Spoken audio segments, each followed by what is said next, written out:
What is good, YouTube? And today we're just going to be talking about the two banners that are currently running in Epic 7, mostly because they're very good. So the first one we have is a limited summon for Rinak.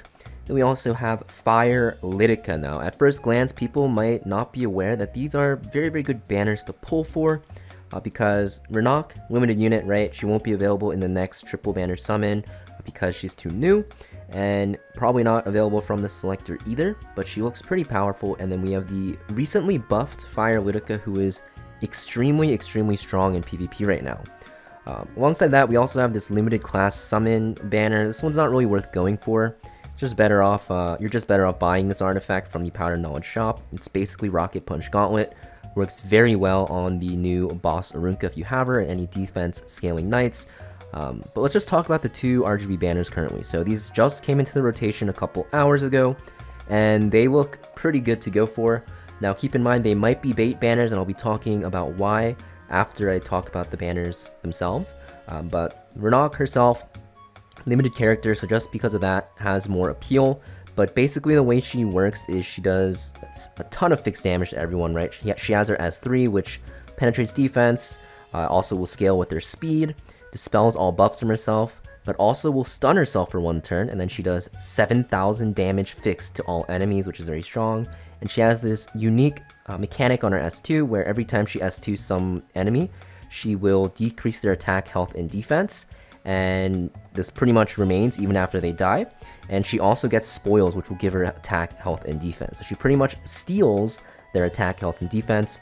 And you can see that this is just very oppressive. It'll make her a very annoying character if you have her live for a long time, which is probably her playstyle, because you are just getting tankier and faster, and then, or not faster, tankier and stronger damage-wise, and then you'll be able to use more S3s to do a ton of fixed damage, right? And she also has her S1, which penetrates defense, but her main gimmick is going to be just stealing stats and then just living long enough to get a ton of these S3s off. And even though the stun on herself seems very stupid, you're going to see that she has this artifact where if she's debuffed at the end of the turn, she gets CR and gives herself stealth. So she has a way to protect herself with this artifact. Overall, I think she's a pretty unique unit. She looks very fun to use. It's too soon to say how strong she is, so I definitely recommend waiting for people to test her out. I'll be pulling for her literally after this video recording, and then be testing her and be releasing another video on that, so you can wait until then. But for now, because she's a limited unit, probably just worth going for, because she won't be available for a while, and who knows, there might be some like PvE content where she's very good in, and honestly, she just looks like a very fun unit that you can make work in a lot of areas of content. And I'm pretty sure she'll be very good in Guild Wars against those very stall heavy teams, because this Pilfer buff is extremely strong against Knights, especially because you're reducing their health and defense by 20%, which pretty much double dips on making them squishier.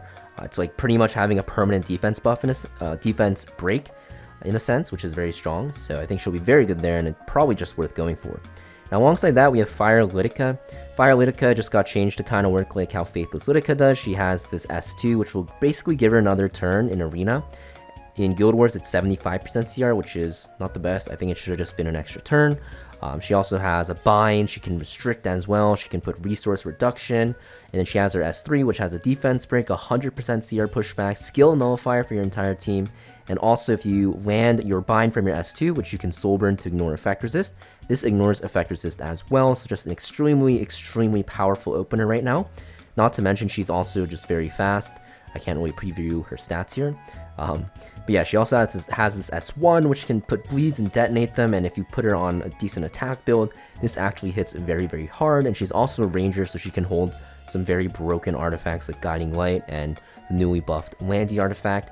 So this is like one of the best units in PvP right now, in my opinion, and definitely worth going for if you don't have.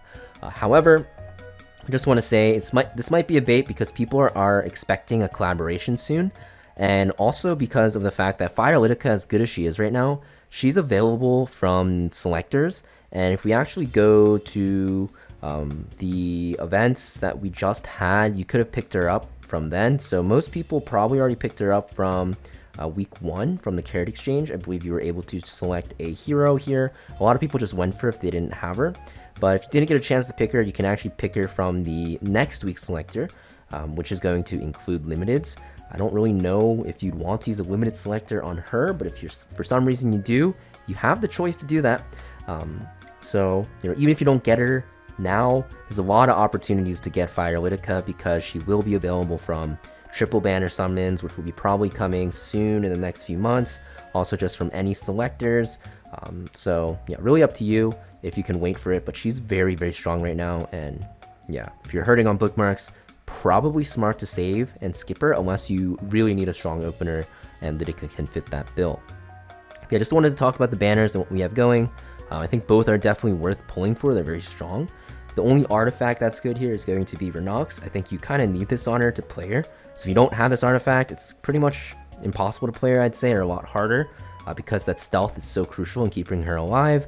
But yeah, up to you guys. Let me know in the comments down below what you guys pull for on this week's rotation. Renok's going to be until the 15th of May. Lidica's only for this week, so you don't have that much time. So let me know in the comments down below. I'll be testing out Rinak for you guys. And if you guys want to see some Lidica, highlights, I do have a build and showcase of her on my channel, so you can check that out. But yeah, thank you for watching, and I'll see you guys next time.